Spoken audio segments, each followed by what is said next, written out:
Bienvenue sur Work in Process, le podcast dédié aux entrepreneurs qui veulent bosser moins mais mieux en ayant une croissance pérenne. Alors, si vous voulez allier croissance et sérénité, performance et flexibilité, abonnez-vous. Ce podcast va devenir votre outil préféré. Je suis Marine Aubaré, business designer. Ma passion ? Décortiquer vos problèmes et vous proposer des solutions innovantes et performantes. Bienvenue dans l'aventure. Bonjour à tous et bienvenue dans un nouvel épisode de Work in Process. Aujourd'hui, j'ai le plaisir de recevoir Anne-Claire Leca. Salut Anne-Claire, comment vas-tu ? Salut Marine, moi j'ai la patate et toi ? Écoute, ça va très bien. Anne-Claire, tu es experte en marketing et en communication et tu as mis tes compétences au service d'une passion qu'on a toutes les deux, c'est le podcast. Aujourd'hui, tu accompagnes des podcasteurs et des studios indés à augmenter leur visibilité et à construire leur communauté. Et d'ailleurs, Work in Process s'exporte puisque tu nous parles depuis Barcelone, si je me trompe pas, où tu t'es installé avec ta famille depuis 4 ans. Exactamente. Du coup, ça tombe très très bien que une de tes missions, ça soit de construire une communauté autour du podcast, puisque c'est le sujet de l'épisode d'aujourd'hui. On va parler de comment créer une communauté et comment la monétiser. Exactement, c'est notre programme du jour. On a beaucoup de choses à aborder, donc accrochez vos ceintures et prenez des notes surtout. C'est ça. Alors déjà, pour que tout le monde ait le même vocabulaire, est-ce que tu peux nous expliquer la différence qu'il y a entre une communauté et une audience ? Alors pour décrire basiquement la différence entre les deux, une audience c'est des chiffres. C'est des nombres d'écoutes, c'est un nombre de followers, c'est un nombre d'abonnés. Et une communauté, c'est des personnes. Si, en tant que podcasteur, podcasteuse, tu n'as pas une idée concrète de qui se cache derrière tes stats, tes chiffres, si tu n'as pas commencé à créer un persona, mais sur la base de vraies interactions, de vrais feedbacks et de vrais échanges avec les gens qui composent ton audience, tu n'as pas encore créé de communauté. Voilà comment savoir où est-ce que tu en es. Donc en gros, vous pouvez avoir des millions d'écoutes si vous ne discutez pas avec les personnes qui écoutent votre podcast. Vous avez simplement une audience. Exactement. Alors du coup, on va rentrer dans le vif du sujet et comment est-ce que on peut créer une communauté grâce au podcast. Est-ce que tu as des clés à nous partager ? Alors peut-être avant de le créer, peut-être pour motiver les gens qui ne verraient pas trop l'intérêt de créer une communauté, je peux dire un petit mot sur les avantages d'avoir une communauté et ce que ça peut apporter. Qu'est-ce que t'en penses ? Ouais, vas-y, c'est ton épisode. Alors, pourquoi créer une communauté ? Pour plusieurs raisons. Parce que ça permet déjà d'apporter un peu plus de sens à ce qu'on fait, dans la mesure où quand on a un podcast, on y passe énormément de temps. Et si on a l'impression de publier des épisodes à la chaîne et qu'on se rend pas compte de l'impact que l'on a, on peut au fur et à mesure avoir un peu de lassitude et puis un peu perdre de la motivation. Si tu rentres dans une démarche de communauté, donc du coup, comme on le disait, ça sous-entend d'avoir des échanges avec les gens qui composent ton audience, tu peux avoir du coup plus de retours sur ton contenu et puis te rendre davantage compte de la valeur de ton contenu. C'est aussi l'occasion de progresser plus rapidement parce que si ta communauté est engagée, elle va te dire les épisodes de ton podcast qui leur plaît particulièrement. Ça va te permettre de les prioriser dans le futur de ta ligne édito, mais elle va aussi te dire là, franchement, tu t'es planté, ça me parle pas trop, ou ça j'ai pas compris, ou ça, est-ce que tu pourrais le creuser dans un nouvel épisode ? Et donc du coup, d'être dans cette démarche de co-construction, c'est-à-dire que ta communauté t'envoie des feedbacks et toi tu les intègres pour améliorer ton podcast, ça permet de créer le meilleur podcast possible pour du coup avoir un lien d'attachement très fort entre toi et ta communauté et faire en sorte qu'ils soient personnellement impliqués dans le futur de ton podcast, qu'ils fassent marcher le bouche à oreille, qu'ils en parlent autour d'eux. Donc comme tu le vois, avoir une communauté, c'est un levier de croissance énorme pour ton podcast dans la mesure où on sait que le bouche à oreille, c'est le premier moyen de découvrabilité d'un podcast. C'est-à-dire que on découvre des podcasts grâce aux recommandations de son entourage. Donc si ta communauté, elle joue son rôle de communauté, ils en parlent autour d'elles et eux, en disant ce super podcast, il est hyper bien, il est hyper pertinent pour telle et telle raison, du coup ton podcast va plus rapidement casser le plafond de verre et grandir. Donc voilà, c'est pour moi un avantage non négligeable à regarder si le sujet de la communauté t'intéresse et surtout si tu as envie de faire grandir ton podcast. J'adore, et je rajouterai une petite précision, c'est que vous n'êtes pas obligé de viser l'énorme communauté au départ. Même si vous avez un noyau dur autour tout début du lancement de votre podcast, ça peut être déjà un énorme levier de croissance et de développement de votre contenu. Exactement, et j'ai prévu d'en parler un petit peu plus tard dans l'épisode pour décomplexer les gens parce que il y a un peu la course à l'échalote dans le milieu du podcast à afficher des milliers, des millions d'écoutes, etc.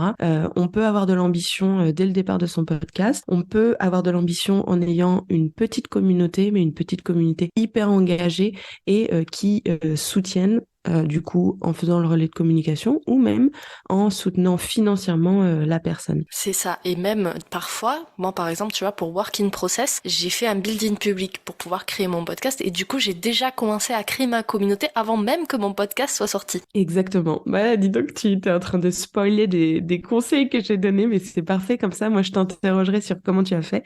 Et puis, ça fera un exemple concret pour les auditeurs au moment où on abordera la création de la communauté. C'est parfait. Alors justement, quelles sont les clés que tu as à nous partager pour pouvoir créer une communauté engagée grâce à son podcast? Alors, pour moi, il y a 3 prérequis dans la création d'une communauté. Déjà, c'est l'envie. L'envie d'échanger avec des gens, l'envie de partager, l'envie d'être un petit peu bousculé aussi, comme je te disais, par les feedbacks des gens qui disent ça me plaît, ça me plaît pas. Tous les créateurs et créatrices de contenu sont pas forcément dans cette démarche d'être du coup dans l'échange, dans la co-construction. Et ça, c'est vraiment quelque chose qui est à valider pour vous parce que ça va demander du temps, ça va demander de l'énergie, ça vous apporter énormément, comme je vous le disais, en termes de croissance de communauté et en termes de motivation, en termes de d'échange humain. Mais il faut déjà un prérequis, c'est valider que vous êtes motivé et intéressé par cette approche. Le deuxième prérequis pour moi, c'est d'exprimer quelle est la mission que vous avez envie d'accomplir avec ce podcast. Parce qu'en fait, vous avez que 24 heures dans votre journée et donc du coup, le fait de dédier du temps à échanger avec quelqu'un, de lui envoyer des feedbacks, de répondre à ses invitations, vous le faites parce que vous avez une bonne raison de le faire, parce que vous y voyez un intérêt ou parce que émotionnellement, ça vous semble important de contribuer à cette initiative. Si vous formulez clairement la mission de votre podcast, est-ce que c'est du coup apporter une information claire et précise sur un sujet qui est trusté par des acteurs qui mettent un peu du brouillard dessus? Ça peut être par exemple au sujet de la finance. Snowball, par exemple, Johan Lopez a vraiment créé une communauté hyper engagée parce que il s'est emparé de cette mission-là, d'apporter une information claire et précise et accessible sur le domaine de la finance. Ça peut être du coup une mission qui est plus émotionnelle, de enfin casser des tabous sur le sujet, la maternité, je sais pas, des mamans solo. Et donc du coup là, une approche plus émotionnelle. Si vous faites cet effort de formaliser votre mission et que vous la proclamez, les gens seront plus enclins à prendre du temps et se sentiront engagés plus facilement vis-à-vis de cette proposition d'échange que vous allez leur faire. Ensuite, dans les prérequis de création de communauté, il faut que vous définissiez aussi un petit peu les valeurs qui vous animent. Alors, bon, ça peut paraître un petit peu un jargon de marketeuse ou de communicante, mais formuler ces valeurs, c'est pas seulement choisir des jolis mots qui nous semblent intéressants, c'est se dire comment est-ce que ce mot-là, de la bienveillance, je l'incarne moi dans mon podcast. Est-ce que c'est dans ma posture d'intervieweuse? Est-ce que c'est dans la façon dont je réponds au feedback? Donc voilà, de définir des valeurs et d'expliquer que c'est ces valeurs-là qui vont être le point commun de toutes les personnes qui feront partie de votre communauté. Parce que il faut voir un peu la communauté comme une safe place où des gens qui ont soit une expérience commune, soit des valeurs communes vont se retrouver et vont savoir que les gens qu'ils rejoindront sont dans le même état d'esprit, vivent la même chose que vous et sont du coup des potentiels amis, des potentielles personnes avec qui ils peuvent connecter. Parce que sinon, et puis on peut le vivre plus ou moins au jour les jours, même si on est extraverti et encore plus qu'on est introverti, ça peut être difficile d'aller vers des gens inconnus. Et s'il y a ce prérequis de dire je sais que telle communauté créée autour de ce podcast, je vais contribuer à telle mission et en plus les gens que je vais retrouver, je sais que je vais me sentir bien avec eux parce qu'ils partagent les mêmes valeurs que moi, et du coup ça créera un élan davantage positif dès le départ de votre communauté. Donc pour moi, c'est un peu les 3 prérequis. Ensuite, si on est plus sur du pratique, créer une communauté, ça demande pour moi 2 choses. Ça demande de définir un lieu où est-ce que vous allez rassembler les gens et ça demande un rendez-vous, c'est-à-dire des interactions régulières et un petit peu, voilà, un rendez-vous régulier que vous allez créer parce que créer une communauté, ça se crée dans la durée et ça se crée avec de l'habitude. Votre but, c'est que les gens aient le réflexe de rejoindre votre communauté, mais ça va se faire dans la durée et avec une invitation récurrente de votre part. Par rapport au lieu, vous vous dites peut-être, bah, moi j'ai déjà un podcast, donc c'est déjà un lieu de rencontre et c'est déjà un rendez-vous parce que je le publie toutes les semaines. En fait, oui, mais ce n'est pas assez. Parce que une communauté, ça demande que les membres entre eux identifient qu'ils appartiennent à cette communauté, qu'ils puissent se parler entre eux. Donc, si on est dans une démarche, comme on dit, descendante de vous, podcasteurs, podcasteuses qui parlez à des gens, et ben le canal de communication, il est unique, il est bilatéral, il va que de vous jusqu'à votre communauté. Il faut définir un lieu où les gens vont pouvoir se voir entre eux et pouvoir communiquer entre eux. On n'est pas obligé de se lancer tout de suite dans un groupe Facebook, dans un circle, etc. Ça peut être des événements en ligne que vous faites chaque mois où les gens se connectent à un Zoom, ils voient les autres prénoms des personnes qui se connectent, ils voient que régulièrement il y a une Sarah, que régulièrement il y a un Michel et donc du coup ça va faire le lieu de création de votre communauté. Ça peut être tout simplement un groupe WhatsApp. Il y a une communauté d'indés qui a été créée il y a 2 ou 3 ans par Alexis Minkela et Rémi Ribas, qui vit de manière très fort, très dynamique sur un groupe WhatsApp. C'est pas plus compliqué que ça. Il y a eu un parcours où on regardait une vidéo, on avait un certain nombre de mails, on cliquait sur un lien, on rejoignait un groupe WhatsApp. Donc vous voyez, il n'y a pas besoin d'aller chercher vraiment très loin. On peut définir un lieu où les gens sont rassemblés de manière régulière et du coup vont identifier qui sont les autres personnes de cette communauté qui du coup sont dans la même démarche de venir se rassembler autour de vous et de votre podcast. Merci beaucoup Anne-Claire pour toute cette valeur. Donc au niveau des prérequis, pour faire le récap, la première chose déjà c'est d'avoir envie de créer une communauté parce que comme tu l'as dit, c'est chronophage, ça va vous demander pas mal de ressources mais vous allez avoir beaucoup de bénéfices derrière, que ce soit en termes financiers ou pas, même en termes humains. C'est hyper enrichissant de créer une communauté, on pourra peut-être en parler tout à l'heure. Et ensuite c'est de se poser finalement les bonnes questions, c'est-à-dire quelle est votre mission à travers ce podcast, quelles sont vos valeurs et surtout où est-ce que vous voulez retrouver votre communauté, puisque le podcast ça va pas suffire. Pour pouvoir échanger dans les deux sens, il va falloir que vous trouviez une solution. Ça peut être une page sur LinkedIn par exemple, ça peut être comme tu le disais des groupes Facebook, des groupes WhatsApp, bref, les solutions ne manquent pas. Du coup, moi j'ai envie de te dire, quand tu crées une communauté, ça se fait pas du jour au lendemain, on est d'accord que à moins d'avoir un réseau exceptionnel dès le départ, mais sinon ça va prendre un petit peu de temps. Du coup, comment est-ce que tu fais pour créer et développer cette communauté dans le temps? Quand moi j'accompagne mes clients, on va réfléchir sur une longue durée, donc sur une durée d'1 an typiquement. À partir du moment où on a validé qu'on a été motivé par cette démarche de création de communauté, il y a des actions qui sont simples à faire. Donc formuler le fait qu'on a envie d'échanger davantage et de manière plus privilégiée avec des gens et formuler les missions et les valeurs comme je vous disais. À partir de ce moment-là, il va y avoir une démarche pendant 3 mois d'identifier quel est le noyau dur, de qui est composé le noyau dur de votre communauté. Donc ça, c'est assez simple.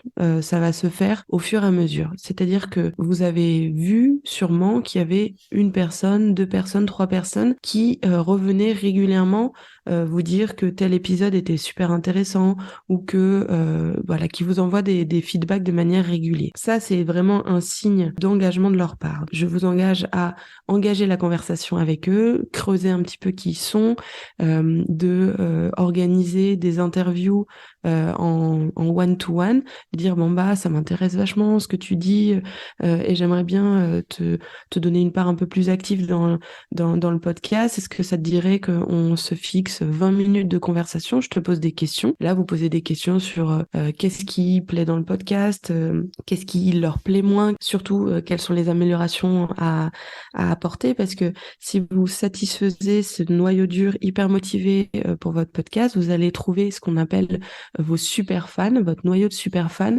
et que en les satisfaisant de manière vraiment très forte, en leur proposant un contenu qui soit 100% sur mesure pour eux, et ben vous allez du coup en faire des ambassadeurs qui vont en parler autour d'eux et faire ce mécanisme de bouche à oreille dont je parlais un petit peu avant. Ensuite, si vous vous dites bon bah moi j'ai pas encore identifié ces gens-là, c'est pas grave. Envoyez des invitations. À la fin de vos épisodes, posez des questions concrètes et précises. Qu'est-ce que vous avez pensé de tel outil que j'ai partagé? Qu'est-ce que vous avez pensé de telle anecdote que mon invité a partagé? Vous verrez en posant des questions simples que ça va faciliter le feedback des gens. Ensuite, répétez cette invitation tout le temps. À la fin de vos épisodes, à la fin des posts sur vos réseaux sociaux, si vous avez une newsletter, à la fin de vos newsletters, répétez que vous êtes dans l'échange, que vous invitez les gens à répondre, que c'est important pour vous d'avoir des feedbacks constructifs sur ce qui va et ce qui va pas sur le podcast. Donc vraiment, affirmez votre posture en toute transparence d'échange, d'avoir envie d'être dans cette démarche création de communauté.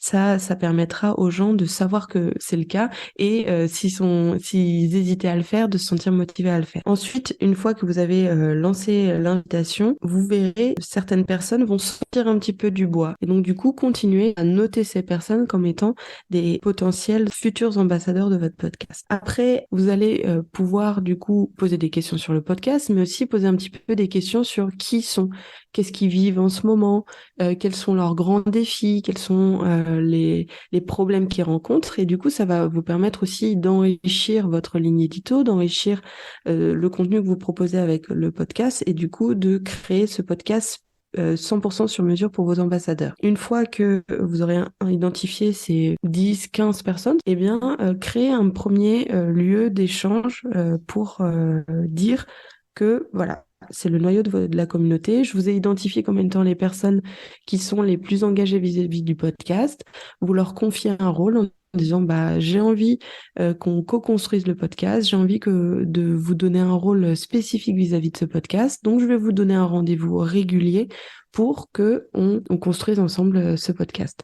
C'est le cas par exemple de Laurent Brouat qui fait le podcast Il était une fois l'entrepreneur, qui a créé un comité édito avec des auditeurs hyper motivés et qui se réunit à échéance régulière pour discuter du podcast, ce qui va pas, donner des idées. Et du coup, ça lui a permis d'atteindre il me semble, 20 000 écoutes par mois de manière significative par rapport à avant et après la mise en place de ce comité édito. Ensuite, vous pouvez passer à l'étape d'après, c'est-à-dire ouvrir un petit peu plus la communauté à des gens qui sont peut-être un petit peu moins engagés au départ.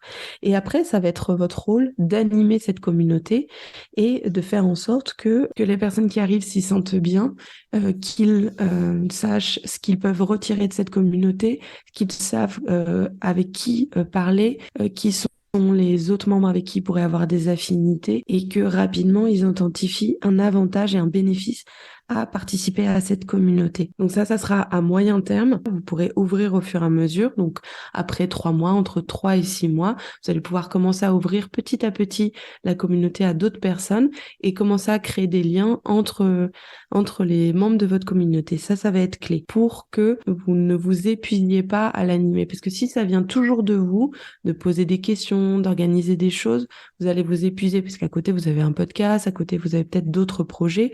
Et si la communauté, elle repose que sur vos épaules, ça va devenir vraiment une machine à gaz. Donc là, faut pas sous-estimer le rôle que les ambassadeurs peuvent créer. Dites-leur, toi, Sarah, qui est là depuis le départ, ton rôle, ça va être d'accueillir les nouveaux membres, de leur expliquer comment ça se passe dans cette communauté. Toi, Michel, j'ai vu que tu étais hyper fort pour créer des connexions entre les gens, on en a déjà parlé plusieurs fois. Du coup, quand il y a une nouvelle personne qui arrive, essaie de dire, de te de la rediriger vers un autre membre qui aurait des intérêts communs à partager. Donc vraiment vous appuyez sur les ambassadeurs pour faire en sorte que cette communauté elle soit vivante et qu'elle fonctionne bien. Et du coup après 6 mois à travailler sur vraiment la croissance vraiment régulière et continue de votre communauté, vous allez pouvoir créer un tunnel d'alimentation de cette communauté. Donc moi je vous conseille de créer un petit peu comme un parcours de jeu vidéo. Vous avez votre podcast qui redirige vers votre newsletter, qui est déjà un média qui est un peu plus intime, où vous pouvez peut-être partager un peu plus un journal de bord ou un peu les coulisses de votre podcast. Une fois que les gens sont abonnés à votre newsletter, vous pouvez les inviter à rejoindre la communauté. Et ensuite, quand on fait partie du niveau 1 de la communauté et qu'on a été très actif, on peut être promu ambassadeur et avoir un rôle spécial, peut-être avoir accès au comité édito, avoir accès à des contenus exclusifs, etc. Donc vraiment y aller progressivement dans le temps. Et comme tu le disais, Marine, on peut commencer à créer sa communauté avant que son podcast n'existe. Par exemple, en définissant une démarche de co-construction et de building it public dès le départ de son podcast, en disant ça y est les gars, je vais me lancer dans un podcast, voilà ce que je ressens, peut-être j'ai tel doute, voilà ce que je vais mettre en place dans les prochaines semaines, et communiquer régulièrement sur vos avancées, vos échecs, vos victoires. Et du coup ça permet de créer de l'intérêt pour votre contenu, de créer de l'empathie aussi, parce que on se connecte davantage à cette personne qu'on voit en train de faire, et donc du coup on s'identifie davantage et on crée de l'intérêt autour de son projet de manière originale. Donc vraiment on peut être dans cette démarche de créer une communauté avant de lancer son podcast. J'adore, merci beaucoup pour cette masterclass. Je vous avoue que j'ai pris beaucoup de notes pendant qu'Anne-Claire parlait, puisque la création d'une communauté, c'est un des enjeux de Work in Process. Et d'ailleurs, je voulais vous rassurer, là, Anne-Claire parlait d'échéance à 3 mois, 6 mois, c'est pas forcément un temps plein. Vous pouvez consacrer 5-10 minutes par jour à travailler votre communauté, vos valeurs, votre mission. C'est tout à fait faisable. Moi, quand j'ai fait mon building public, ça s'est fait sur LinkedIn et sur Instagram. Par jour, ça me prenait 15 minutes. Et depuis, le podcast est sorti. Donc, rassurez-vous, ça ne prend pas forcément énormément de temps. En fait, ça va prendre le temps que vous décidez de lui accorder. Exactement. Ça peut être tout à fait quelque chose qui se fait en sous-marin de toutes les autres activités.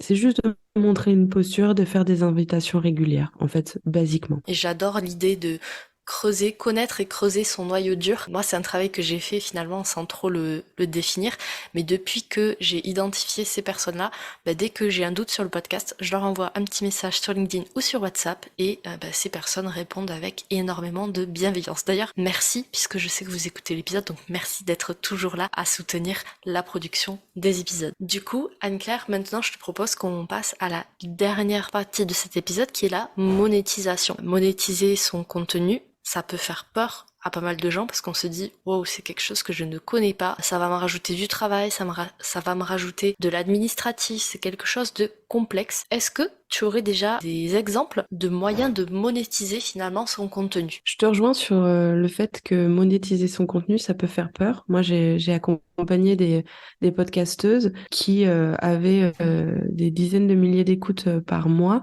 et qui n'arrivaient pas à passer le pas de monétiser leur contenu parce qu'il y a un petit syndrome de l'imposture, et aussi parce qu'on se dit qu'à partir du moment où on va monétiser son contenu, on va être redevable, et que si on échoue, parce qu'il y a toujours un peu la peur de l'échec, si on échoue, et du coup, comme les gens ont payé, on va doublement les décevoir. Alors, si on a créé une communauté en amont, avec cette posture de co-construction, d'échange, on est moins soumis à ce syndrome de l'imposture au moment de la monétiser, parce que on a été dans une démarche de transparence, une démarche d'échange d'humain à humain, et du coup, on sait que c'est des vraies personnes, et on sait que Sarah, Michel, nos ambassadeurs, ils vont pas nous envoyer des pierres parce que on a fait un petit peu moins que ce qu'on pensait. Parce que justement, on a été dans cette démarche de transparence. Donc, cette peur de monétiser, elle peut être atténuée et justement, une communauté peut nous emmener plus facilement à la monétisation et peut être un tremplin à la monétisation. Pour donner 3 exemples de types de monétisation grâce à la communauté, je vais m'appuyer donc du coup sur un exemple de crowdfunding, un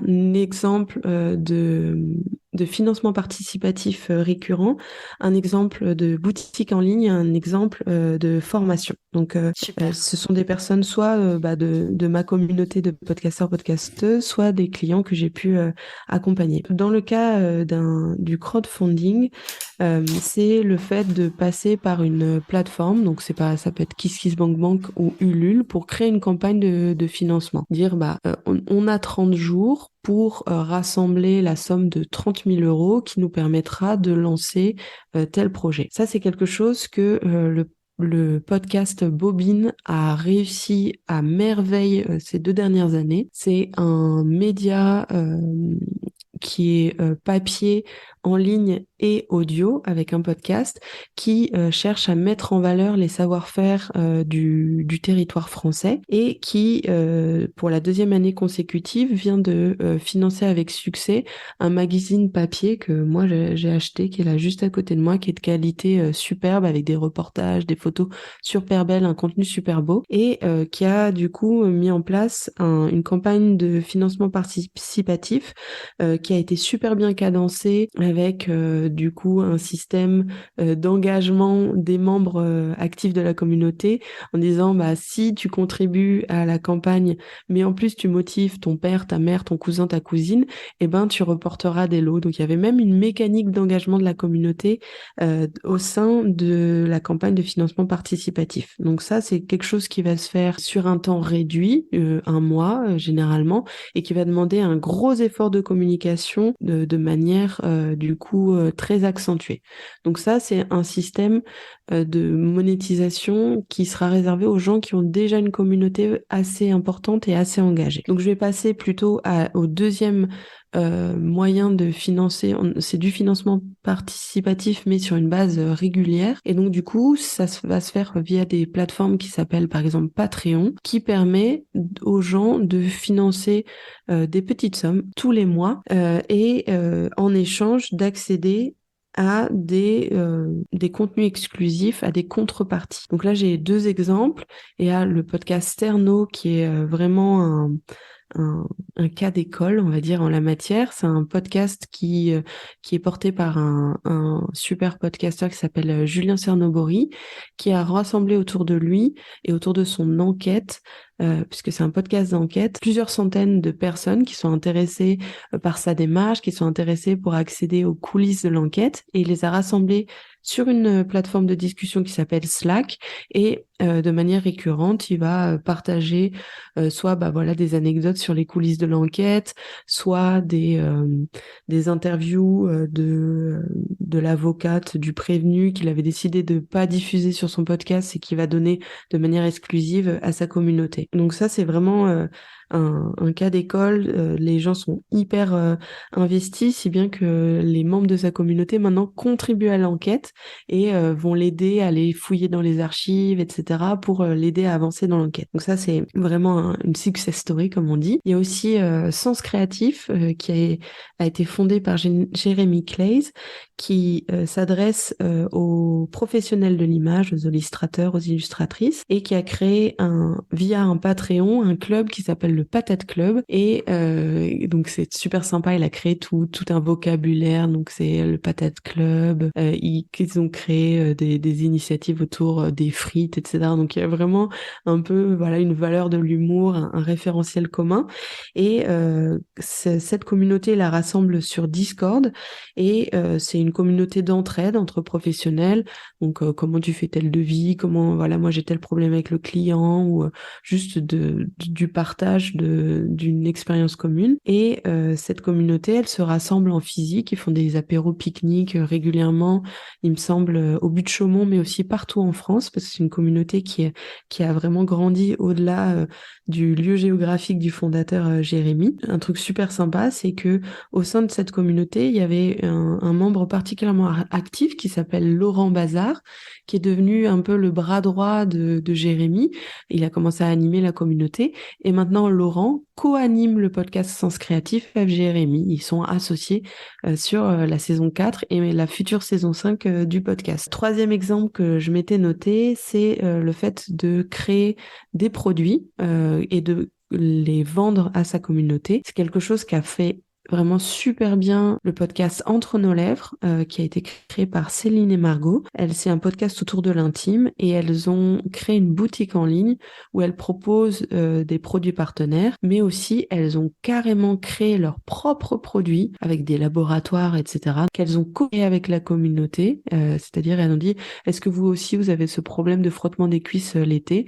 Oui. Hop, 30 personnes qui sont venues partager leurs problèmes, etc., tester en avant-première les produits et du coup, elles vendent ces produits à l'ensemble de leur communauté. Et enfin, dernier exemple que j'avais noté, qui est le mien, c'est le fait de créer une communauté quand on propose des formations, quand on propose des prestations de services. Moi, dans mon cas, j'ai créé tout ce tunnel que je vous disais. Donc, j'ai un podcast, j'ai des réseaux sociaux, donc je communique, je redirige vers ma newsletter et ensuite, depuis ma newsletter, on peut rejoindre un Discord sur lequel on va du coup s'entraider, progresser entre podcasteurs et podcasteuses et dans lequel j'organise des événements exclusifs tous les 15 jours où quand on a une problématique vis-à-vis de son podcast, on va se rejoindre avec un noyau dur de la communauté pour trouver des solutions ensemble et pour aider cette personne à dépasser ses obstacles. Et donc du coup, cette communauté, je l'ai créée autour de Eco Factory qui est mon activité